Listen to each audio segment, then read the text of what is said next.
Hey guys, before we get into today's podcast slash interview, I just want to let you guys know that I tried to cut out as many of the Discord notifications as possible throughout the whole interview slash podcast that happened with the guest as well with myself. Um, we didn't realize Discord was going off in the background until we actually finished it, and I tried to cut out as much as I could on at least the Discord notification sounds. Um, there are a few things that I could not cut out due to reasons of people talking and stuff like that. Other than that, I hope that you guys enjoy today's podcast or interview. Hey guys, welcome back to another Big Dogs podcast, or should this be a Big Dogs interview? I'm not sure. Um, Today I have somebody on with me, which is Ghostlike or Vinny, whatever you wish to be called. You can call Um, me Ghostlight. That's fine. Ghostlike. Then, we're just here to actually answer questions and just kind of do an interview of some sort. If you, All good. Yeah. if that sounds good to you. Totally. Yeah. Um, I wish I would have put stuff out on, Twitter and stuff before this, but whatever. It's all good. You can post a video Um, and you can tweet about it then. I guess that's one way, but to get, more generated questions, stuff like that. Sure. Whatever. Sure. Like you guys see, there are like different pictures and stuff because I don't know really know what to call this, if this is a podcast or interview. If it was, it is. But just kind of, this is a little more interesting to put in the background, so that's what you guys have to see. Um, I would say probably the first question that's kind of interesting is how did you and Rocket Music meet?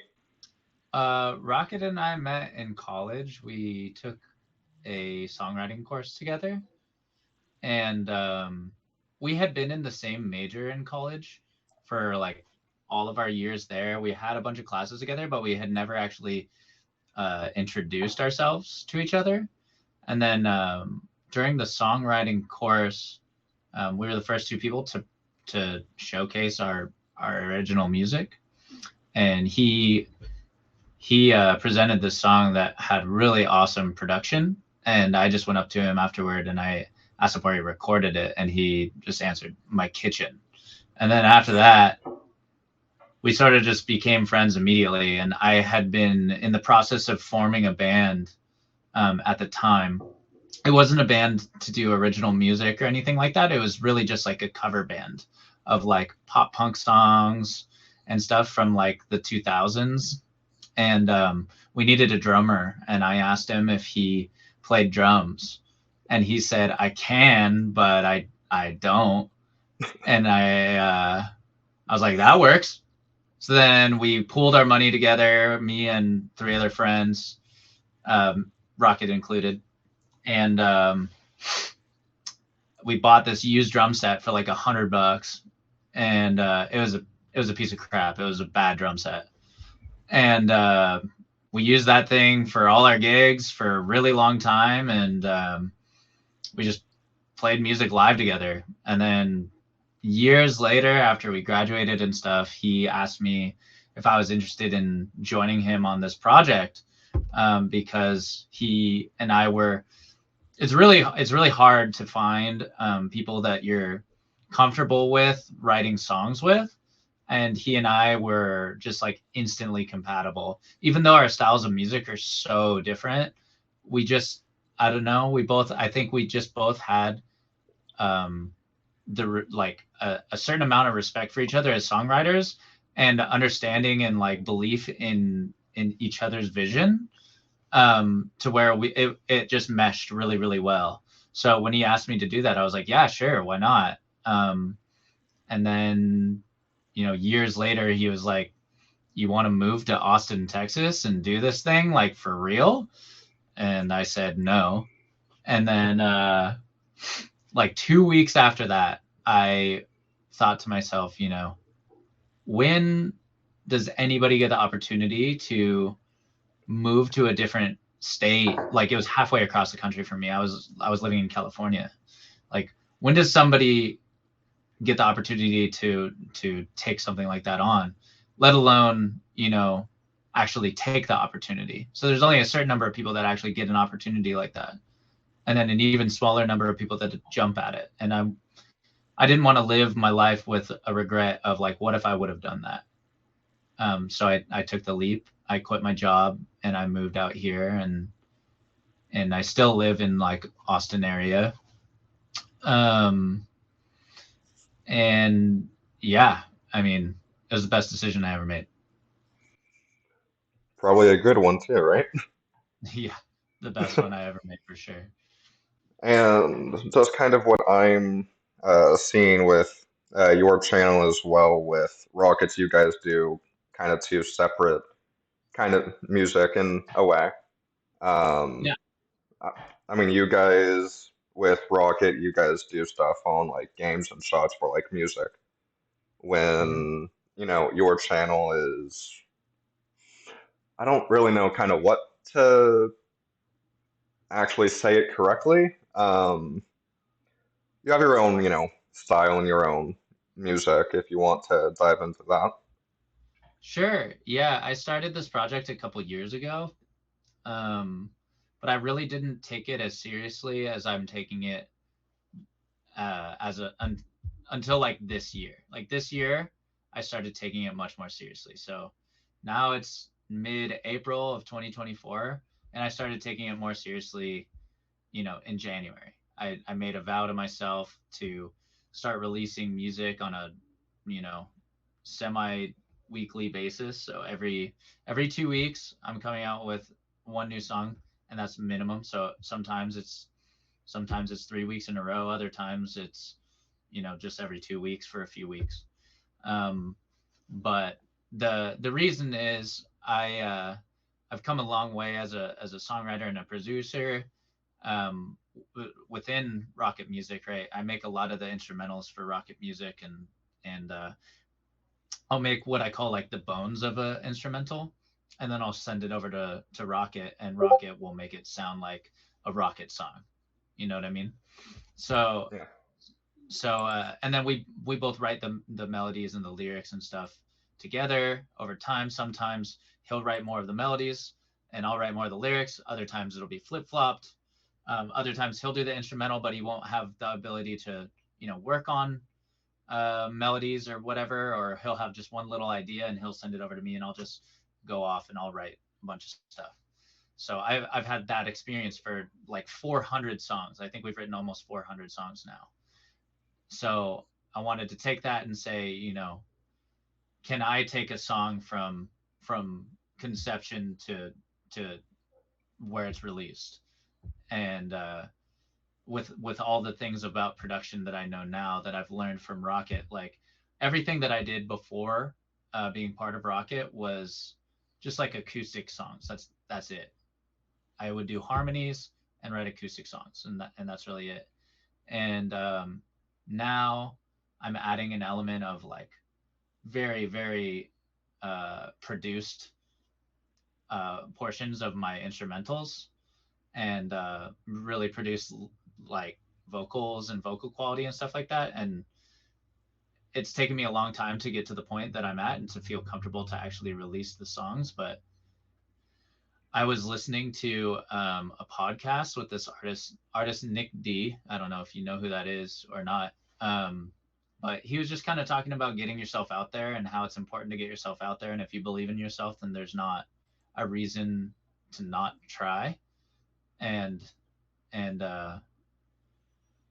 I felt like the thing that held me back all the time with my own music on my own channel was um, just not believing that it was the quality that it needs to be out there. And then I also found myself like showing these demos to my then girlfriend, now wife, um, I was showing her demos, and she was like, she couldn't tell the difference between something that I did and something that Rocket produced. Like she had no idea, even though I did, right? But she, at the end of the day, she's a listener. Like she's the one that I need to impress. And if I was already impressing her, then it was something that I could potentially release. And that's kind of just more how I viewed it this year, approaching music. And I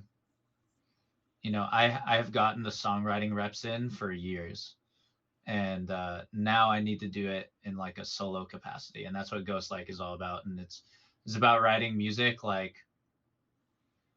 in a format maybe it's a format per se that works, like verses and choruses and stuff like that, but stylistically it's really unique, I think.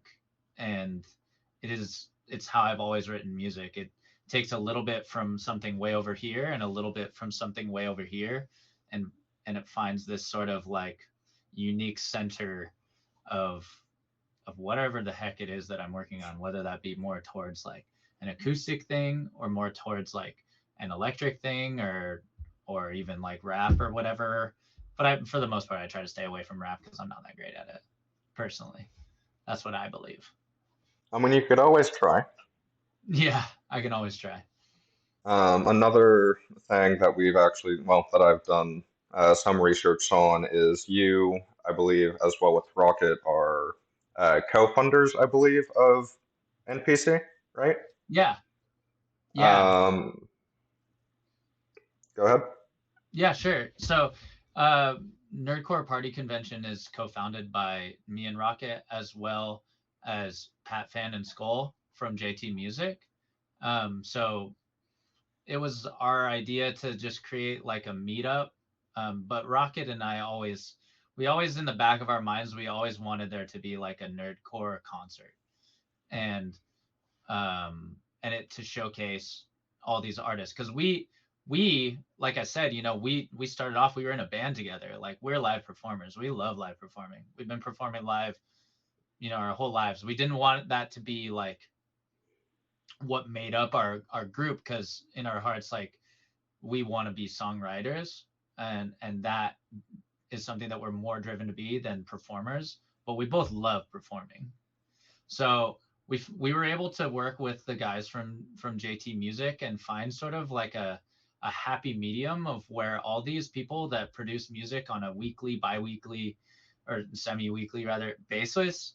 um so we were able to figure out like what that format would be, and how we could get people to attend sort of like a concert with all these artists.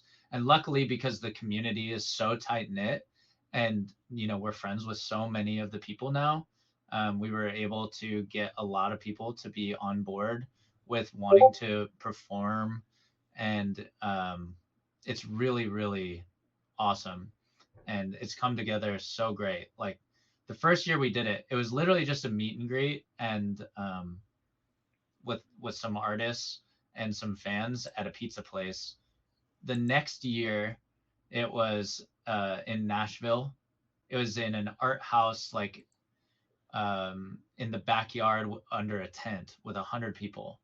And then the next year after that, that was COVID, so there was like a 2 year hiatus, um, which is totally understandable. And then, but the next year after that was Chicago. So we went from no people, literally just artists, to 100 people, to 400 people in Chicago, and to 1,200 people in Raleigh last year.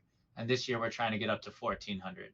So this year the focus isn't as much growing the number of people at the event; it's growing the quality of the event in a way that the fans can be, more more satisfied with everything that we offer them. So we're offering, like this year at the VIP party, there's like an extra concert just at the VIP party with 5 different artists, which is super cool. And then there's going to be a DJ set by Silvahound at the end of that, which we had last year, and he absolutely crushed it. Silverhound is fantastic. And then yeah, so at the show, at the actual show on the Saturday um, at NPC, there's going to be about 20 artists plus other artists that aren't billed but are invited as features up on the stage. So those are all like surprises and stuff for all the fans. Um, and yeah, it's something that we've built over years, and I want to give a big shout out to Pat Fan of JT Music, because without him, this thing would not exist. Like, he's the GOAT for real. And when it comes to organization and figuring out finances and stuff for everything, because it's like a big feat. Um, it's a big feat to figure out like where everything's going, to organize all this stuff, to get an LED screen into the background, to hire a lighting crew, to hire people to actually run the event for merchandise and everything. Like, there's a lot of moving parts to get food trucks and all that. My side of it and what I really handle is just kind of like artist management, artist relationships and stuff like that. I'm the one that's like good buddies with a lot of the artists, and I'll reach out to them and just say, hey, we need X, Y, and Z from you, and could you get it by this date? And then if they have questions, if I can answer it, of course, I'll answer it, and if I can't, I just take it to John, to Pat Fan. I'm sorry, and and he helps me sort of like work through what the answer would be for that. But for the most part, I do artist relationship stuff. He does like management of everything. Rocket does sound stuff, and he also does like sales and things like that. And yeah, it's really, really, really great.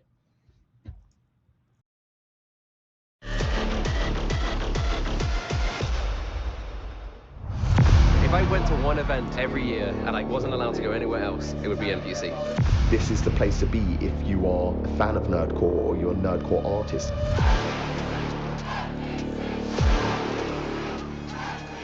The size of the event has just grown exponentially, so it's nerve-wracking, but yeah, I'm very excited. This is a very special designated concert. For a lot of us, this would be our biggest moment. Sold out show, 1,200 fans, and we're about to put on the greatest show we've ever put on. Oh yeah, I'm excited to meet everybody. Oh, it was awesome. Like, I didn't want it to end. It was fantastic. They weren't lying when they said it was 3 times bigger. 2019 was 100 people in an Airbnb. This is the Ritz in Raleigh with 1,200 people. And if you are missing out on this event, you're doing yourself a disservice.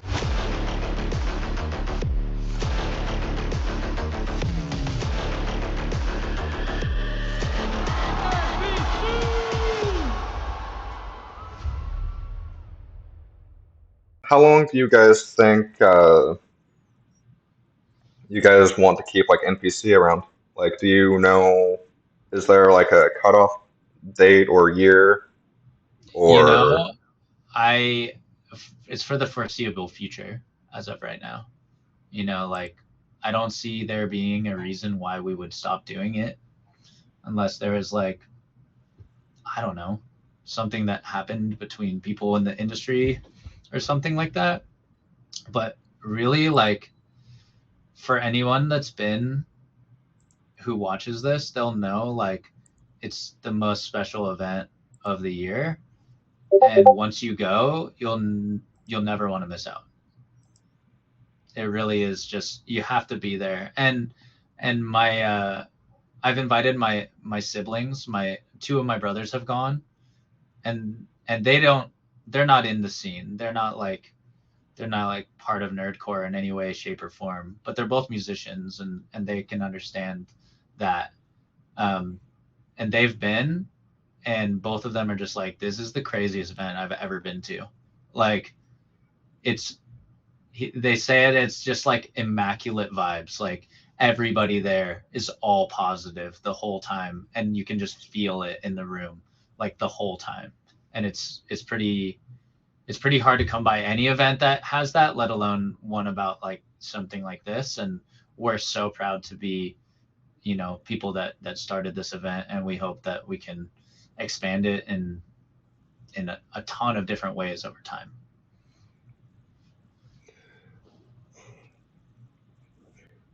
So, as like a fan perspective on NPC, what do you think fans should actually know if this is either their first time going to NPC, or like the fans that went to NPC last year on what they could be looking forward to if they were going this year, for example?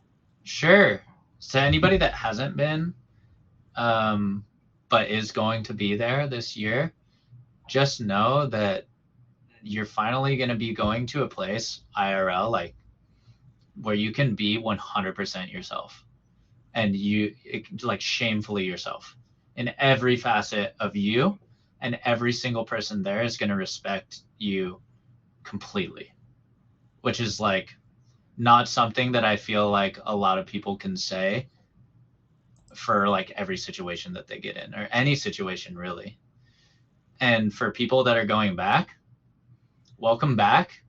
And I hope that there were a few people last year that I met that had met their best friends the previous year, their new best friends the previous year, and now have decided to go back each year. And I hope that that continues to grow, and more and more people do that. More and people join Discord groups with each other that have gone to NPC, and create new friend groups, and blossom relationships and everything. I think that it's like the best place to find like-minded people, and everybody that's been knows that. And I can't wait for them to expand their relationships even further with the people that they might not be able to see every single day. They get to see them once a year at this once a year really, really, really cool, unique event. Is there anything that you would just want to talk about in general about yourself or about other, I would say, music creators in general on like, I'm trying to phrase this as best I can here. Sure, no problem. Somebody were to start up like their own like music career and down that path, what Yeah. would they have to, look forward to in a way, or what would they, I would say, need Yeah, in like what should general, they if you want to focus shine it on? like that? Yeah. Sure. So the number one thing to focus on is going to be consistency. And that's across the board with anything, and any creator in any facet. Like, let's just remove music from it entirely for a second. If you're trying to be a music personality, or any sort of personality online, the only way that people are going to see the things that you create is if you consistently create those things. So consistency is key, regardless of if it's music, if it's movies, if it's acting, if it's skits that you create, if it's podcasts that you make, if it's whatever, right? So the more you get yourself out there, the more people have the opportunity to see it.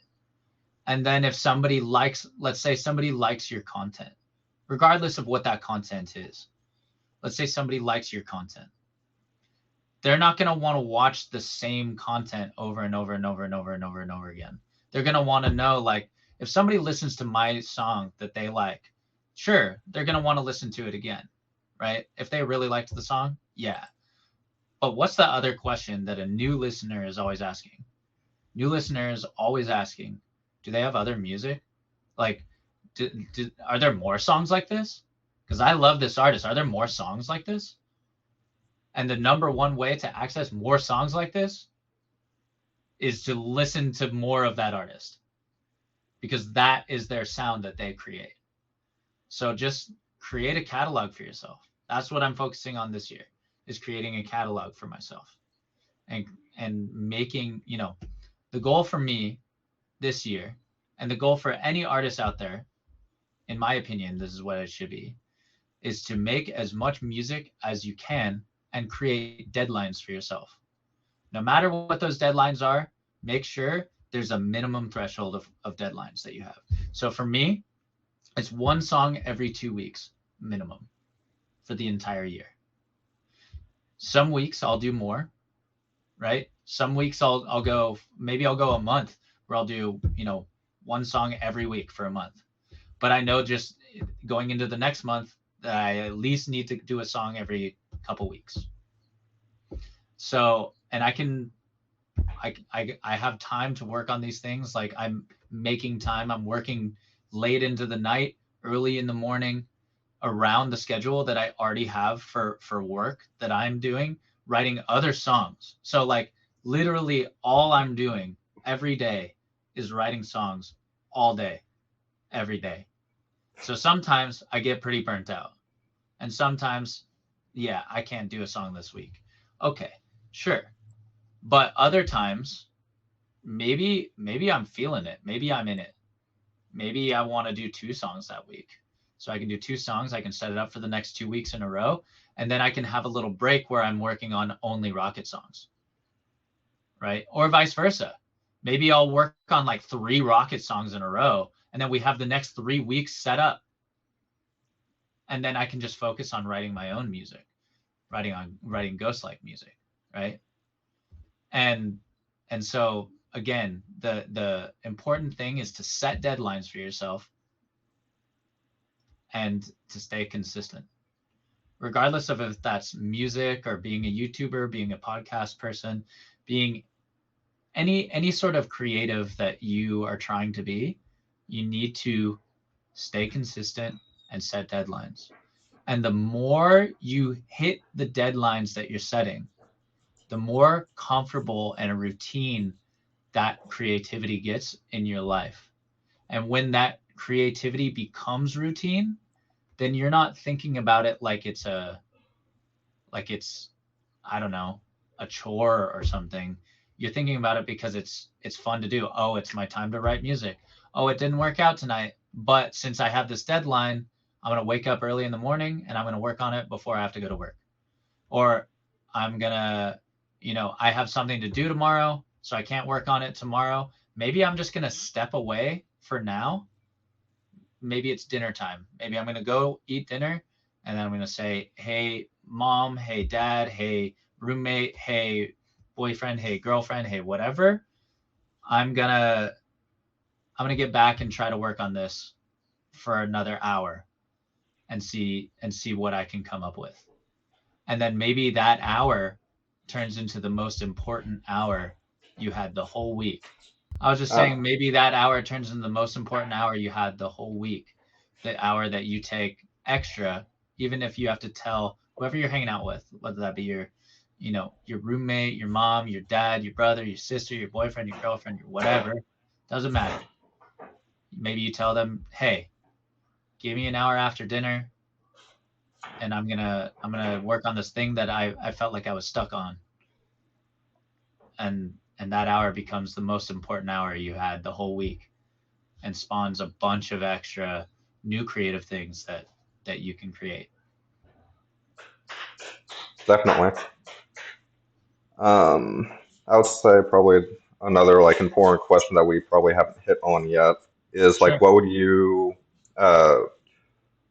like in your free time? I would say when you're not, creating music for your channel Yeah. or for Rocket, I would say, what would you uh, like? What do you do in your free time and Yeah.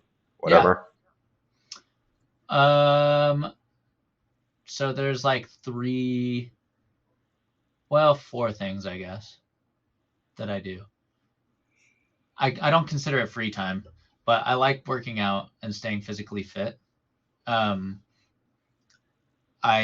normally do that in the mornings, and the reason is I don't want to use it as an excuse to not like use the excuse of I'm tired or I had a long day at the end of the day to not work out.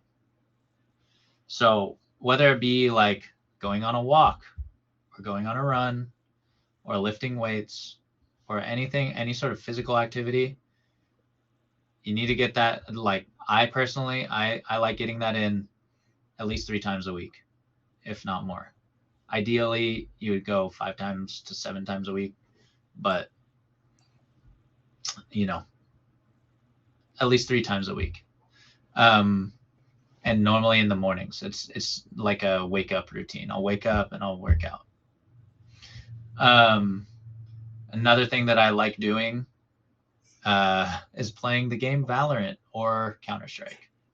So Yeah, you've been playing Valorant for a while since beta. when I'm seeing you. Yeah, I've been playing since beta, and I am terrible, but I love playing it. So, yeah, I mean, if someone out there wants to play with me who watches this podcast, then, let me know. I'm terrible, but I'm a good teammate and I have good comms. And then, of course, hanging out with my wife. I love hanging out with my wife. We play pickleball a lot. We haven't been playing recently just because of the weather. But we both, in high school, we both played tennis.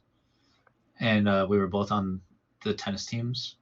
I was on the tennis team at my high school, which was in California, and she was on the tennis team at her high school in Texas. But then that was one of the talking points that we sort of had when we first met up, was how we both love playing tennis.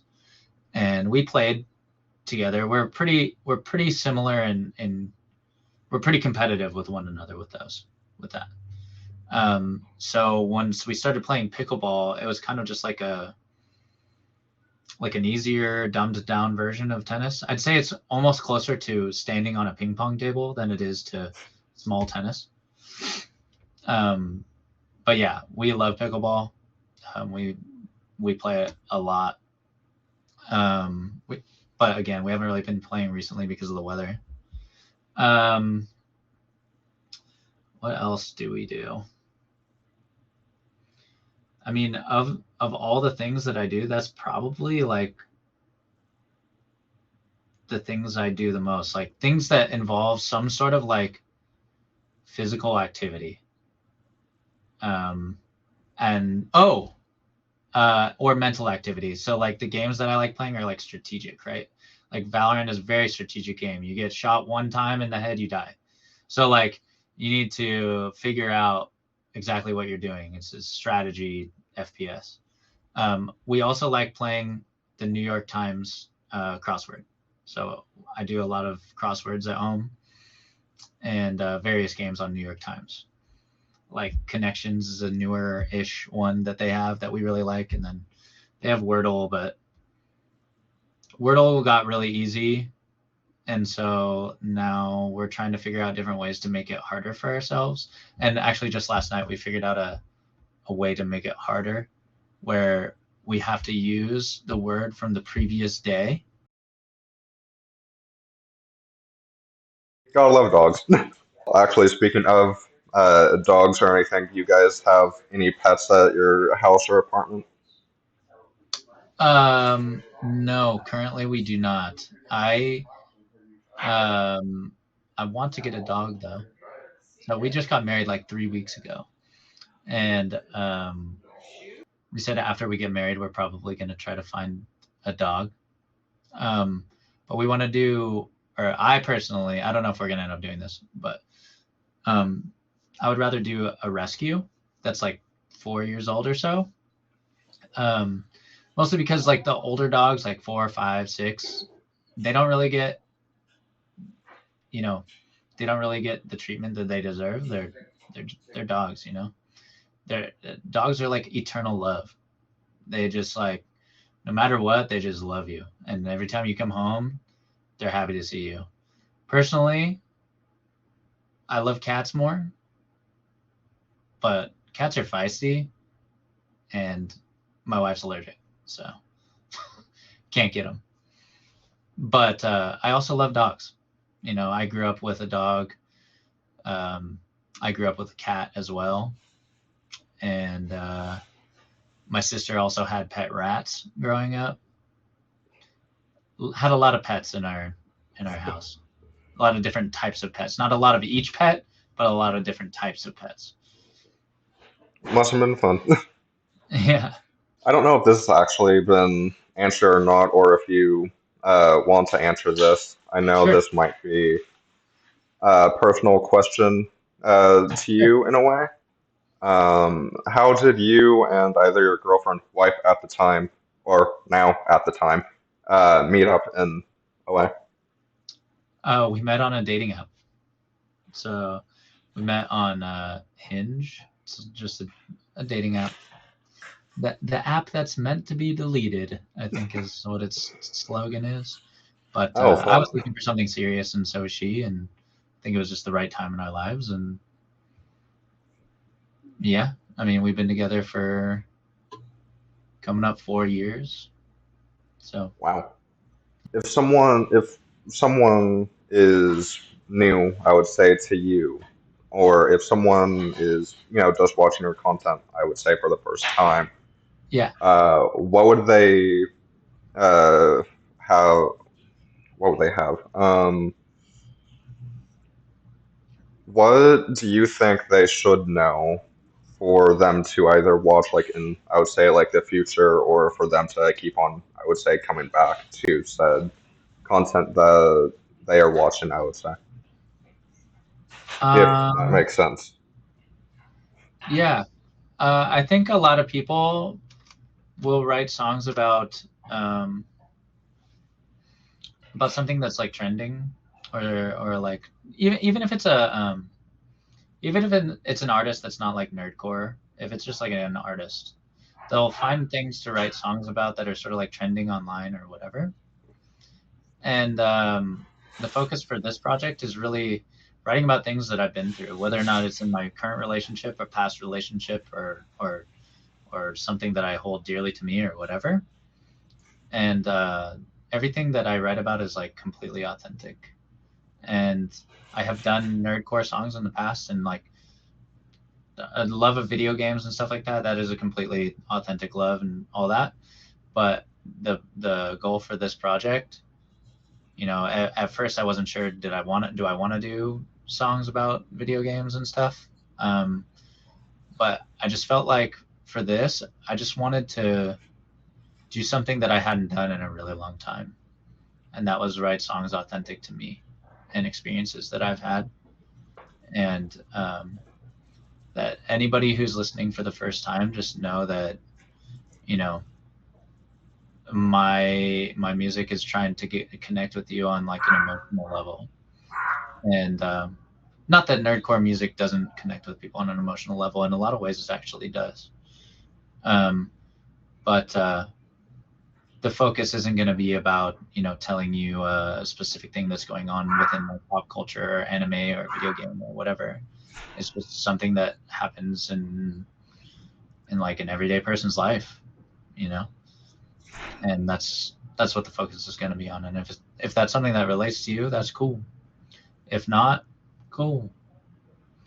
But yeah. And another thing is, if you like the artist Chewy or Chewy Cat, we're going to be doing a lot of collabs this year. I'm hoping to also do some with Zach B and Mac on the Beat. We have some stuff in the works, but nothing finalized yet. But Chewy and I was just talking to Chewy earlier today, actually, and saying how I think by the end of the year we're going to release an album worth of just like all the singles that we had this year, as sort of like a collaboration. Maybe do various like acoustic versions of them and stuff like that, just to put like online. Maybe do some like live versions even, and put them up with all those songs. Because right now we have 3 songs, and it's almost like we're doing like one a month. I'm working on another one with him for like 2 weeks from now. So should be like 10-ish, maybe a couple more songs together by the end of the year. And yeah, we'll see. Maybe we'll do like an acoustic EP type thing, or release all those songs with acoustic versions also, or maybe nightcore versions or sped up versions, or whatever sounds best, honestly. Oh, and I don't use samples. I'll do like I'll get like the sound of a kick drum, right? Or like the sound of a snare. I guess technically these are samples, sound of a hi-hat, stuff like that.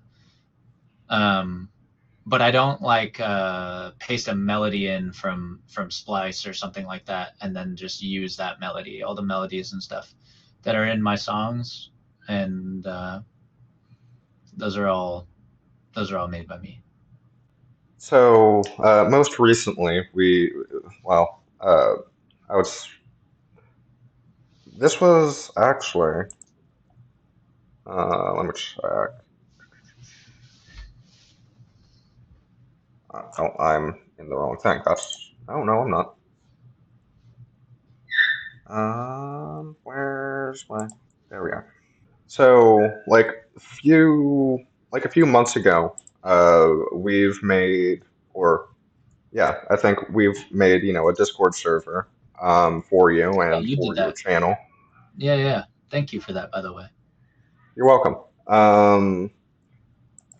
Do you should we hit on your Discord server in a way on what we should be either expecting in the server, or do you want to hit on Sure. that in I general? mean, yeah, I mean, if you want to join, anybody that watches, if you want to join the Discord server, I'm gonna put you know, you've already seen it, right?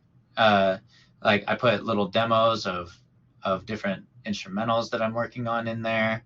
I put lyrics to songs that are coming up if people want to talk about those. I try to keep it like where I put little things in there that make listening to my music a more unique experience. If you like listening to my music and stuff like that, you get to see sort of like a behind the scenes sort of glimpse into my workflow and process and stuff like that. I think in time I'll probably make once I develop an actual larger fan base, I plan to do either like a Patreon or a grouped where you can subscribe to get all sorts of more content than that, like daily sort of vlog videos of me working on stuff and stuff like that. But for now, the Discord, I like putting little demos in there, and sometimes I'll have just like an acoustic version of a song that I recorded on my phone or something like that that I plan on putting in there. And I think that makes for a more unique experience. It's more like me talking directly to people that are fans of my music and stuff like that. And I actually pop in there, and Big Dog knows, like, we talk in there all the time. So yeah, to anybody that wants to join, I think that we have a nice little community right now. I hope it expands one day, but if not, it's still like a nice community of people that all enjoy music and enjoy talking about it. And I'm really grateful that people even care about my music enough to make a community and space for people or like-minded people that also like my content. So I really appreciate that kind of thing exists, because it's hard, having worked with Rockit for so long, it's hard to see myself as an individual songwriter. And I think that's part of what this journey has been in creating Ghostlike, is like redefining myself as a solo artist, and what I'm capable of and what I want to create. I don't know if you would actually have a answer for this necessarily, Sure. or if we just, make stuff up here. But how would your Discord server be kind of separate from other Discord servers, like for example Rocket Music's, as well with my own Discord, stuff like that? Well, I think mostly in like the demos aspect, and the portion that I really like, I have like full conversations with people in there. It's not like I just pop in and just promote my stuff and then peace out. It's like I actually am I'm a member of it just as much as anybody else is. And I think with a lot of other people's Discord servers, it's more of just like a promotional tool and a way to just like for them, it's a way to like get people directed to go listen to their content on whatever platform. Like if they're releasing a new YouTube video, or if they're releasing a new Spotify song, or if they're on a new podcast, or if they're doing whatever, they're promoting it in there, and that's really it.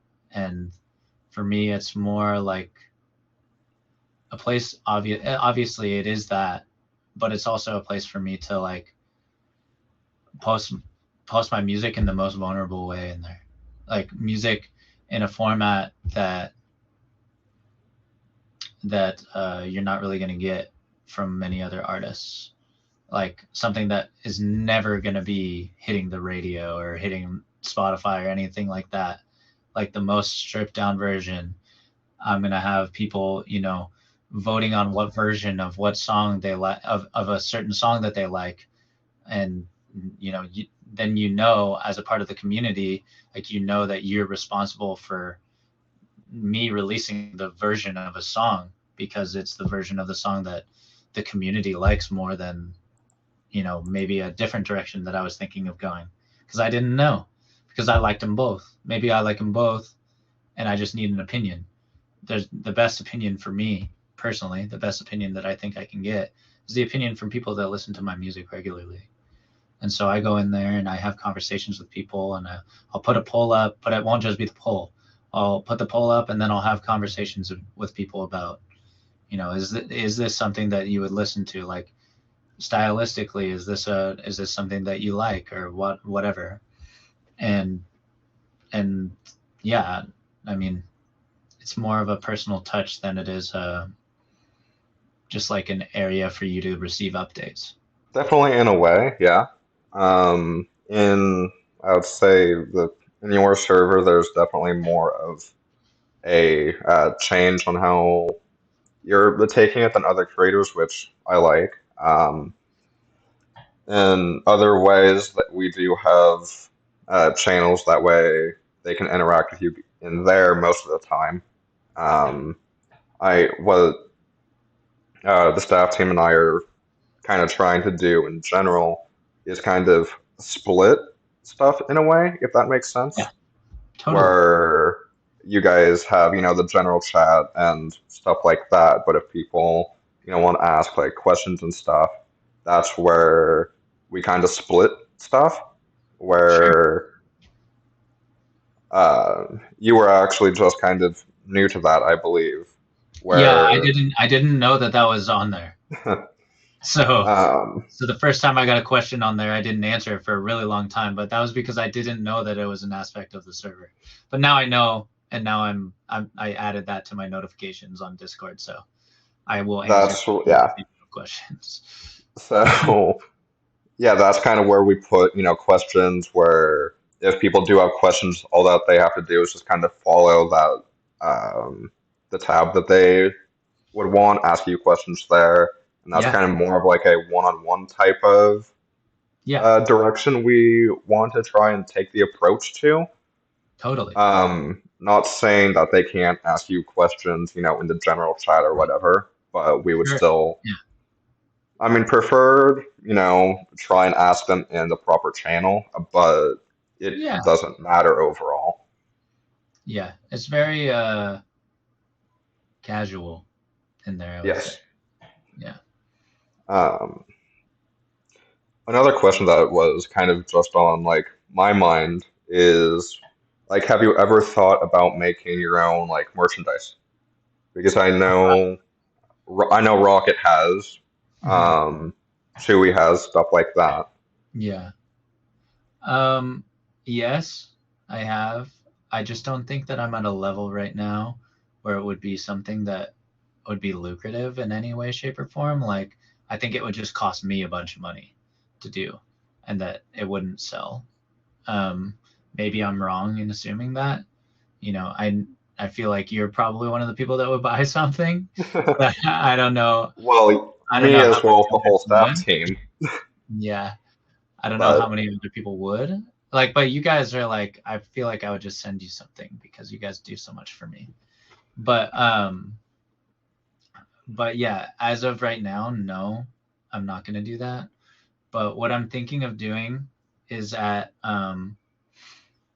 at the new year or maybe around Christmas or something, at some point when my brand is a little bit bigger than it is right now, to where I'm actually like making enough to supplement the cost of that, like with the brand itself, then I'm gonna be doing, instead of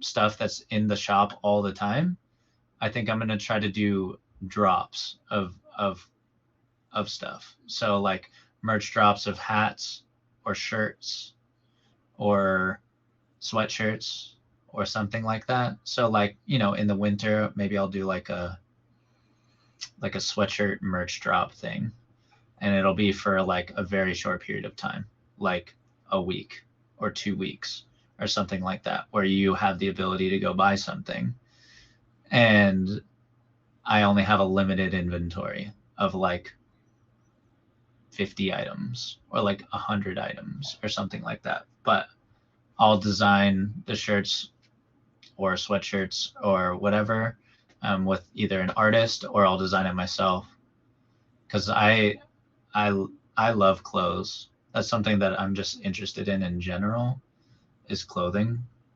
And so I would love to design something that I think is like super cool and unique and fits my brand, whether that be like something really simple or something like super out there. So I don't know what I'll end up doing, but what I have thought of is yeah, doing something like drops, because then it makes it more like, I don't know, makes it more fun for me, because then I get to make different stuff all the time instead of just having the same thing. And then for the people like yourself that are really interested in everything that I create, you'll know that I created the design of this shirt or whatever, and that there's only like a few of them out there. And so if you wanted to buy it, then you have this like really unique thing that not that many people have, which makes, you know, it cool for me because I get to design more stuff, and it makes it cool for you because you have something that nobody else has. You know what I mean? Yeah. I mean, the only kind of reason why I kind of bring that up is Mm-hmm.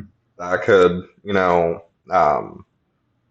well, A, put yourself out there a little more, but Sure. still kind of cost effective, unfortunately. Yeah. Which that's the only thing that's probably stopping you at the time, as well with, you know, just Yeah. starting your brand. So Yeah, I honestly want to give it just a little bit of time. Like right now, I'm growing for sure. And there's no doubt in my mind that I'm growing. Without the Rocket stuff, without the Rocket like collabs on my Spotify, I'm getting somewhere between like 15 and 20,000 streams a month, which is like very small, but that's a lot higher than I thought it was going to be honest with you. So I'm hoping that by the end of the year, that's up closer to like 100,000 streams. Maybe that's way too much to ask. I don't really know, but that's sort of like what my goal is right now, is to get that number up closer to 100, like 100K streams a month. And if I can get it up to 100, then I know for a fact that this is something that is starting to move. You know what I mean? Like that's like 5 times more streams that I'm getting right now. But maybe I'll get it by the end of the year. Maybe I'll get it in 2 years. I honestly don't know. But I think the number one thing that I really need to start working on personally for my own brand is like short form content and video content and stuff like that. I don't really like being on camera very much, which is just an unfortunate thing about myself. I'm not comfortable on camera, and that's a fear, not like a fear per se, but it's like something that I just need to get over, because that is something that I think will help boost my brand a lot, is if I start doing like little shorts that are 15 seconds, maybe even just like half of a chorus of a song. So people are like, "Oh, I wish I could hear the rest of that chorus," you know? And then they'll click on it and they'll be like, "Oh, okay, that song's cool." And then they'll want to whatever. And I can do that for now. I have a catalog of like, there's like almost 20 songs or something like that, including the songs that I wrote in previous years, right? Yeah. So I have a catalog of like 20 songs where I can just cycle a different part of a different song and sing it at a different location like every day. And that's where I'm at personally right now, is like I need to get more on the short form content game. And because I could just sing a whole song, right, somewhere, and then cut that up into a bunch of different pieces, and now I have, 5 different videos that I could put out over on like a Monday. Every Monday I'll do, like, this is an example, right, hypothetically. Every Monday I do a different part of the song Sick, right? Maybe I'll do like the first verse, and then the pre-chorus, and then half of the chorus, and then the second half of the chorus, and then, you know what I mean? And that'll just be like Monday, the first Monday of May, and then the second Monday of May, and then the third Monday of May. And I could do that same thing on Tuesday, Wednesday, or like each Tuesday is a different song. Each Wednesday is a different song. So it looks on the outside like I'm making a bunch of different content each day. But what it is it's actually organized in a way that is easy for me to like understand and be able to put out. So I have to figure out how exactly I'm going to do that. But that's sort of what my next steps are right now, of I think where I'm moving is making more video content, even though I really hate being on video. I just kind of went back here. Sure. Yeah, no problem. Let's actually get back here on like the music kind of the path in a way. Sure. I with the playlist that I've kind of been working on just kind of organizing songs. Yeah. A while ago, I mentioned to you that there were songs that were not even able to be played on, your playlist before, like Close to My Heart, for example, and Power of the Ocean, some of those two, and then with, others that were kind of blacked out. Are you, like, in some time, like in the future, are you planning on bringing those songs like back, or what's kind of your plan for that? I've thought about it for sure. I've thought about it. I think it's gonna be probably like next year, and I'm just gonna release like a little EP called like Old Demos or something like that, and that'll be for the fans like yourself that have been there from the beginning, that have listened to my stuff. And yeah, but I don't want to re-release them, as it was complicated.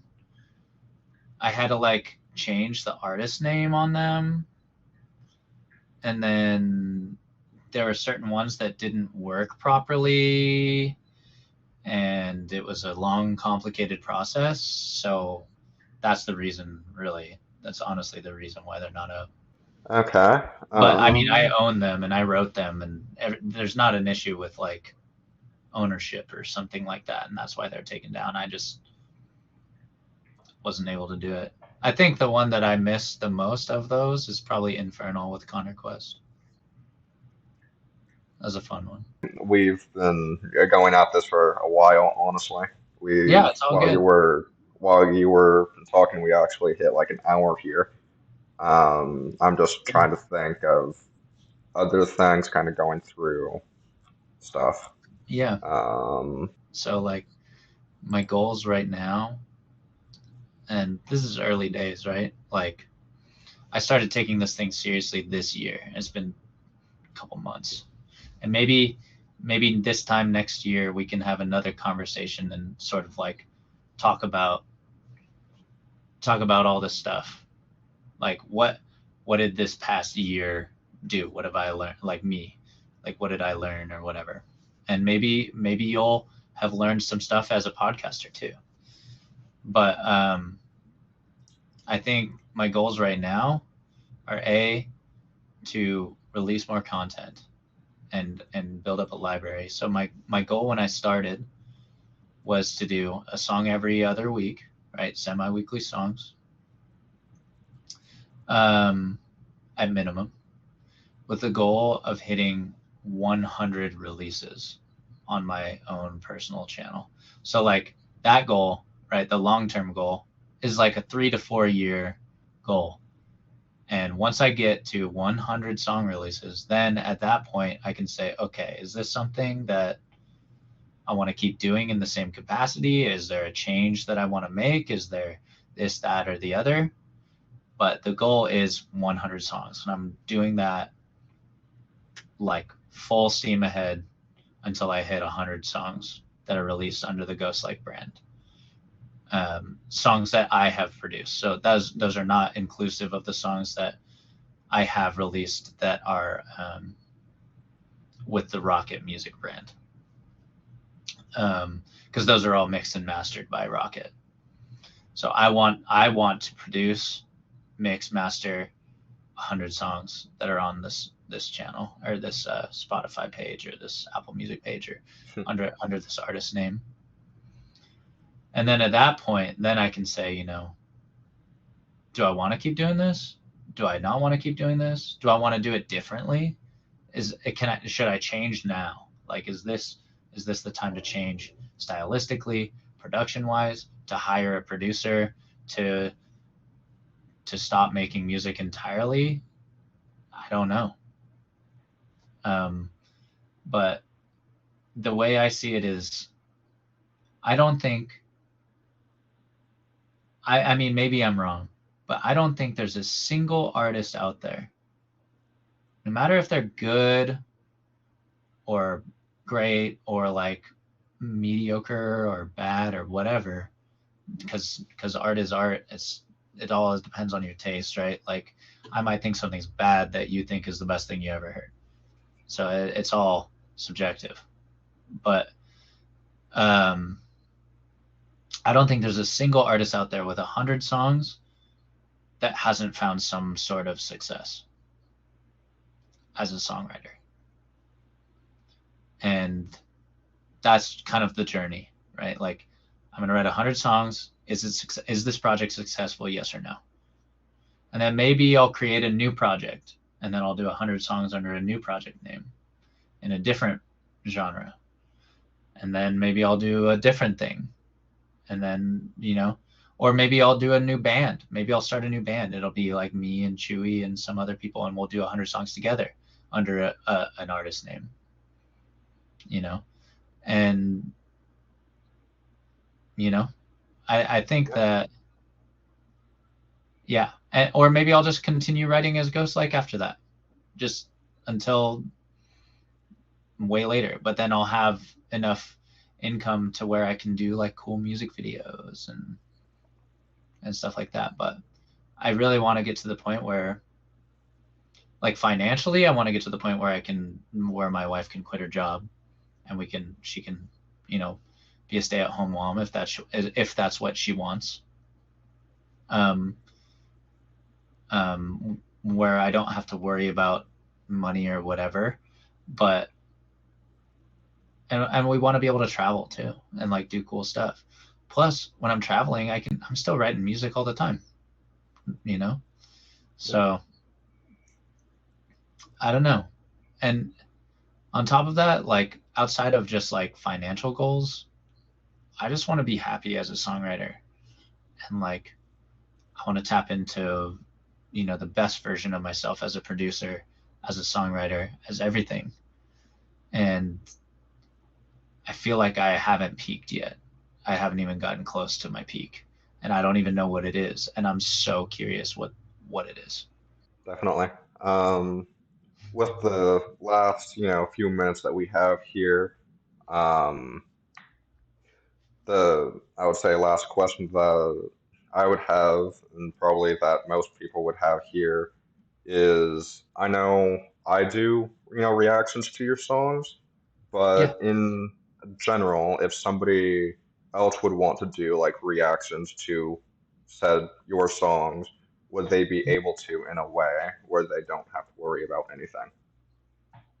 Sure, just hit me up. Like, I have my DMs open on Twitter. So anybody who wants to do a reaction or whatever, they can just let me know on Twitter. And that's probably the number one place that I actually respond to people is on Twitter. If you try to add me on Discord or something like that, I'm not gonna respond. Um, but on Twitter, I have the ability to, respond to people in any capacity, and keep it like at an arm's length, but still, I don't know. I still am very personal with everybody who reaches out to me. So just go ahead and let me know if you want to react to my content or anything like that. Just reach out to me directly, and at least at this point, right? I'll respond, and I greenlist anybody or whitelist or whatever it's called, anybody that is interested in doing that sort of thing. Well then, I think that actually would do it for me, honestly, unless you want to say anything. Thanks for watching the entire podcast. If you got this far, again, my name's Ghostlike or Vinny New on the Rocket channel. And I really appreciate anybody who is listening to us chat, and anybody who's interested in my content or Big Dog's content or anything out there. We're so appreciative of you being here, and we hope to see you again. Peace. Definitely. And I'm just going to say this in general. If there are like more questions that we have not answered or that Vinny hasn't answered, let us know, I would say. And then if we do end up doing this again in the future, we could probably answer those then at some point. Sure. If you guys have any, and if we want to. Yeah, definitely. All right. So I guess that will do See it you for later. me. So that does it for me. And who else would you want to do you guys want to see on like these podcasts and or interviews? Let me know down in the comments below because we are starting to wrap this up. So I will see you guys in the next video.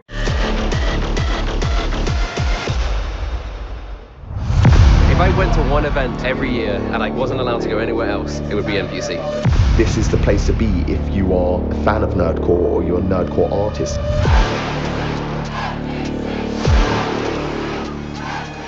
The size of the event has just grown exponentially, so it's nerve-wracking, but yeah, I'm very excited. This is a very special designated concert. For a lot of us, this would be our biggest moment. Sold out show, 1,200 fans, and we're about to put on the greatest show we have ever put on.